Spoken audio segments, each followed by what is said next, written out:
Hi అండి అందరికీ one more blog అనమాట. ఈ బ్లాగ్ వచ్చేసి మొన్న గురువారం తేదీ వచ్చేసి 28వ రోజు అనమాట. మా ఫ్రెండ్ది మ్యారేజ్ యానివర్సరీ అయితే తన కోసం గుడికి వెళ్తున్నాము.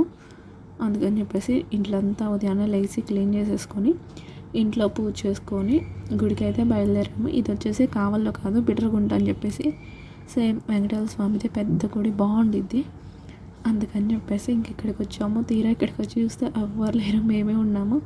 తక్కువ అనమాట. శనివారం సోమవారం ఫుల్ జనాలు ఉంటారంట. ఆ రోజు గురువారం కదా, అస్సలు జనాలే లేరు. సేమ్ తిరుపతిలో వెంకటేశ్వర స్వామిని చూసినట్టే ఉండిద్ది ఆయన రూపం. అక్కడ కొంచెం పెద్దగా ఉండిద్ది స్వామి బొమ్మ, ఇక్కడ కొంచెం స్మాల్గా ఉండిద్ది. సేమ్ అలాగే ఉండిద్ది డిట్టో. మాత్రం అక్కడ అంత క్యూలో ఎక్కువసేపు ప్రశాంతంగా చూడనీరు కదా, సో అలా చూడలేని వాళ్ళు ఇక్కడ మాత్రం ప్రశాంతంగా ఎంతసేపు అయినా లైవ్లో చూడొచ్చు అనమాట. ఇంకా చూస్తున్నారు కదా, ఇలాగే సేమ్ తిరుపతి లాగే మెట్లు ఉంటాయి. మా ఆయన మాత్రం మా పాపని మెట్లు ఎక్కియాలని కోరిక. మా ఆయనకి కొంచెం భక్తి ఎక్కువ, పాప ఎక్కితే మంచిదని అలా పాపతోటి చిన్నగా వస్తూ ఉన్నాడు. మేము వస్తున్నాం, చూస్తున్నారు కదా. వీళ్ళదే అనమాట మ్యారేజ్ డే. కామెంట్ సెక్షన్లో మీరు కూడా విష్ చేయండి. అన్న వచ్చేసి మా ఆయన ఫ్రెండ్ అనమాట, ఈ పిల్ల వచ్చేసి నా ఫ్రెండ్. అందుకని మ్యాక్సిమం ఏ ఫంక్షన్స్ అయినా పార్టీస్ అయినా మా ఫ్యామిలీ వాళ్ళ ఫ్యామిలీ కలిసి జరుపుకోవడానికి ఇష్టపడతాం. బాగుండిద్ది. ఒంటరిగా కాకుండా ఇలా తోడుగా ఉంటే సరదాగా బాగుండిద్ది. ఇంకా దర్శనం కూడా చాలా బాగుంది. అక్కడికి వెళ్ళినాక కొబ్బరికాయలు కొనుక్కోవచ్చు అనుకున్నా నేను, కానీ అక్కడ ఒక్క షాప్ లేదు, ఏమీ లేవు. ఇంకా ఆ పిల్ల ఎలాగో లక్కీగా ఇంటికాడ నుంచే తీసుకొచ్చింది కాబట్టి ఇంకా ఆ పిల్ల కొబ్బరికాయ, కడ్డీలు, ఫ్రూట్స్ అన్నీ తెచ్చిందిలేండి. ఇంకా ఆ పిల్ల చేస్తూ ఉంది. ఇంకా లోపల దర్శనానికి వీడియో తీయొచ్చో తీయకూడదు అని చెప్పేసి కాసేపు అలా గుడి చుట్టూ ప్రదక్షిణాలు చేసేసి పంతుళ్ళు అయితే ఉన్నారు. అందుకని చెప్పేసి మంచిగా వెంకటేశ్వర స్వామి దగ్గర పక్కనే వాళ్ళ భార్య ఉండేది కదా, ఆ అమ్మవారి దగ్గర, అలాగే కొంచెం కింద డౌన్లో ఒక చిన్న గుడి ఉండిద్ది, అక్కడ ఇలా మొత్తానికి చాలా హ్యాపీగా, అలాగే జనాలు లేరు కదా, ప్రశాంతంగా అయింది. మా పాపను మాత్రం నేను చలికి కదా ట్రావెలింగ్ ఒక 1/2 అవర్ పట్టిద్ది అనమాట కావలి నుంచి. చలిలో తట్టుకునిందా లేదా అని కొంచెం బాయ్స్ షర్ట్ అయితే ఆ పాపకి కంఫర్ట్గా ఉండిద్ది. అలాగే అదేంటంటే కొంచెం చలికోట్లాగా ఉండిద్ది అనమాట. అందుకని చెప్పేసి అది వేస్తే పంతులు కూడా అబ్బాయి అమ్మాయి అని అడుగుతున్నారు. ఈ పిల్లని ఎక్కడ తీసుకెళ్ళినా ఖచ్చితంగా అడుగుతారు అబ్బాయి అమ్మాయి అని. మా పాపను చూడగానే అమ్మాయి అని కనిపెట్టడం కొంచెం కష్టమైంది. దానికి తోడు నేను ఎక్కువ బాయ్స్ షర్ట్సే వేస్తాను కదా, షర్టు ప్యాంటు ఇలా. ఇంకా మరీ కన్ఫ్యూజ్ అయిపోతున్నారు. ఇంకప్పుడు పాప అని చెప్పా. మేము ఇంటికి వచ్చేలోపే 12 అయింది. బాబుని స్కూల్కి పంపించాను కదా, ఇంక రాగాలి వాడిని స్కూల్కి తీసుకొచ్చి అన్నం వండి మళ్ళీ వాడికి అన్నం పెట్టేసి స్కూల్కి పంపించేసాను. ఇంకా అందరం ఫ్రెష్ అయ్యి వీళ్ళు ఇంటికి వెళ్ళి అన్నం తినేసి మళ్ళీ వీళ్ళ కోసం అని చెప్పేసి పాయసం చేసాము. అందుకని చెప్పి ఇంకొచ్చారు. టేస్ట్ చూసి చెప్తా ఉన్నాడు బాగుందని. లేదు నాకు చేత్తోనే చెప్పాలి, వీడియో వల్ల కనపడాలి అంటే ఇంకా అప్పుడు చేత్తో చెప్తా ఉన్నాడు అనమాట. కావాలో మాత్రం మంచి ఫ్రెండ్స్ అని చెప్పచ్చు. ఎక్కడికి వెళ్ళినా కలిసి వెళ్తాము, కొంచెం తోడుగా ఉంటారనమాట. ఒక్కలే అని అనిపించే ఫీలింగ్ అయితే నాకు కావల్లో ఉండదు. చాలాసేపు మాట్లాడుకున్నాక చివరిలో అలా పాయసం తిన్నామన్నమాట. ఇంక ఈవినింగ్ పార్టీ ఉంది, యానివర్సరీ కదా, అందుకని చెప్పేసి అన్న వాళ్ళు ట్రీట్ ఇస్తున్నారు. అందుకే ఇలా అందరం రెడీ అయ్యి వెళ్తూ ఉన్నామన్నమాట. ఫస్ట్ వాళ్ళ ఇంటికి వెళ్ళి ఇదిగో చూస్తున్నారు కదా 5th యానివర్సరీ అనమాట. మొన్నే మాది అయిపోయింది. సో మాది వచ్చేసి అక్టోబర్లో, ఇది నవంబర్లో, 1 మంత్ తేడా అంతే. ఇంకా కేక్ కట్ చేస్తూ ఉన్నారు. వాయిస్ ఏమన్నా చేంజ్ అయితే స్కిప్ చేయండి, ఏమనుకోవద్దు.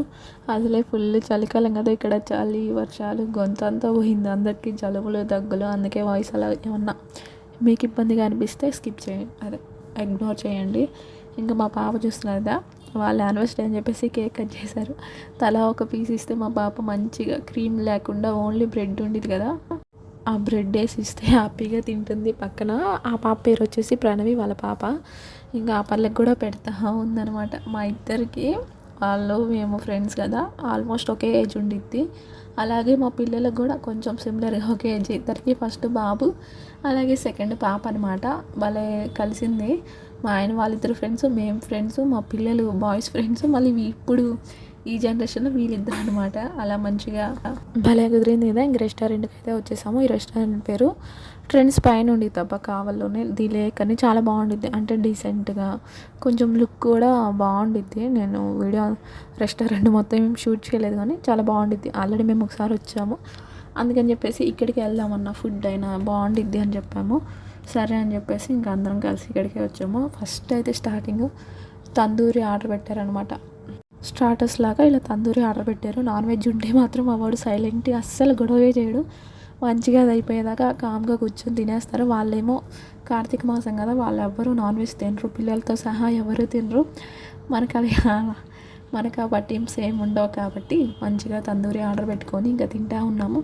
మా పాపకు కూడా స్పైసీ లేని లోపల మెత్తటి పీసెస్ ఉండేది కదా, అది పెడితే ఇంక ఇష్టంగా తింటుంది. మంట పడుతుంది అయినా సరే తింటుంది. ఒక పెద్ద వాటర్ బాటిల్ అయిపోగొట్టింది ఆ పిల్ల మంటతోటి. మరీ ఎక్కువేం పెట్టలేదు, ఏం జస్ట్ స్మాల్ పీసెస్ మేము తింటుంటే చూస్తుంది కదా, అందుకని చెప్పేసి కొంచెం కొంచెం పెడతా ఉన్నాము. ఇంక వీళ్ళు చూస్తున్నారు కదా, వాళ్ళు పెట్టించుకునేది వచ్చేసి వెజిటేబుల్ బిర్యానీ అనమాట. నాన్ వెజ్ అస్సలు తినరు, అందుకని చెప్పేసి ఇంకా వాళ్ళ వరకు వెజిటేబుల్ బిర్యానీ, వాళ్ళు పూర్తిగా వెజ్, మేమేమో పూర్తిగా నాన్ వెజ్ అనమాట. ఇంక ఇక్కడ మా పాప చూస్తున్నారు కదా, పెరుగు బౌల్ కూడా ఇస్తారు కదా, దాంట్లో మంచిగా క్యారెట్ ఆనియన్ అవన్నీ తురిమిస్తారు కదా, ఇంకా పెరుగు పెడతా ఉంటే చాలా ఇష్టంగా తినింది. ఇంకా మేము కూడా మొత్తం నేను వచ్చేసి చికెన్ బిర్యానీ దమ్ బిర్యానీ ఆర్డర్ పెట్టుకున్నాను. ఇంకా అదే తింటూ ఉన్నాం అనమాట. పాపకు కూడా లైట్గా మసాలా లేని వరకు రైస్ పెడుతుంటే కొంచెం కొంచెం తింటుంది. ఆల్మోస్ట్ మనం బయటకు వచ్చినప్పుడు ఏది పెట్టినా కొంచెం ఇష్టంగానే తింటుంది. ఇంకా తినేటప్పుడు వీళ్ళిద్దరూ వెనక బాయ్స్ గొడవ చేస్తున్నారు. ఇంకా వాళ్ళతో పోటీగా అరుస్తుంది పెద్దగా. ఆ సోఫా ఎక్కి మన గొడవ మొత్తం వాళ్ళ ముగ్గురు రెస్టారెంట్ని రచ్చ చేసేసారు. పాపం ఎవరు ఏమనలేదు మా వీళ్ళ గోలకి. పిల్లలు అన్నాక ఇంక అంతే గొడవ చేస్తారు. వాళ్ళందరూ సైలెంట్గా ఉందంటే ఇదిగో చూస్తున్నారు కదా, ఈ పాప ప్రణవి ఒక్కటే సైలెంట్గా డీసెంట్గా ఉంది. మిగతా ముగ్గురు కోతులే, అసలు వాళ్ళు ఇంకెక్కడికి తీసుకురాకూడదు అనిపించి అంత అల్లరి చేసేసారు. ఇంకా పిల్లలంటే అంతే అని చెప్పి మేము సైలెంట్ అయ్యాం. ఇంకా ఫుల్గా ఎంజాయ్ చేశాక ఇక్కడికి వచ్చి, ఇది రీసెంట్గా కొత్తగా కట్టారనమాట కావలిలోనే, ఐ లవ్ కావలి అని. బాగుండిద్ది, పెద్దది మన జాతీయ జెండా ఉండి చాలా బాగుండిద్ది. ప్రతిసారి రెడీ అయినప్పుడల్లా వద్దాం అనుకుంటూ ఉంటాం, అలాగే మిస్ అయిపోతూ ఉన్నామంట. ఇంకా నైట్ 11 అయింది, అయినా సరే ఫోటోలు దిగాల్సిందే అని చెప్పేసి వచ్చాము. ఆ జామునైనా లైటింగ్ అంతా బాగుండిద్ది. ఇక్కడ రీసెంట్గా కట్టారు కాబట్టి ఆల్మోస్ట్ అందరూ వచ్చి ఫొటోస్ దిగడం గుర్తుగా అలా చూస్తూ ఉంటారు. నేను వద్దాం అనుకుంటే అలాగే అయిపోతుంది. ఫైనల్లీ వచ్చేసి మంచిగా అందరం ఫొటోస్ అయితే ఫుల్గా దిగేసాము. మా బాబు చూస్తున్నారు కదా, ఫోటోలు లాస్ట్లో దిగారు వీళ్ళిద్దరు ఆటలో పడి. అక్కడ చిన్న చేపలు కూడా ఉన్నాయి, ఆ చేపలు చూస్తూ ఇంకా ఆడుకుంటూ ఉంటాయి. ఈలోపు మేము అన్నీ దిగేసి చివరిలో వాళ్ళని తీసామన్నమాట. మా పాప కూడా ఫుల్గా నడకొచ్చిందా, ఇంకా తెగ నడుస్తుంది అటు ఇటు. అక్కడ వ్యూ బాగుందన్నమాట, హ్యాపీగా భయం అనిపించట్లా అంత లైటింగ్లో ఆ జామునైనా సరే. ఇవన్నీ మెమొరీస్గా మేము దిగిన ఫోటోలు అనమాట, మీతో కూడా షేర్ చేసుకుంటున్నా. అలాగే మాకు కూడా లైఫ్ టైం గుర్తుగా ఉంటాయి కదా, సో అందుకని చెప్పేసి షేర్ చేస్తున్నా. So related happy wedding anniversary Nandini అలాగే రమేష్ అన్న. మీరు ఇలాంటి పెళ్లి రోజులు చాలా చేసుకోవాలి, మీరు కూడా విష్ చేయండి. Thank you for watching.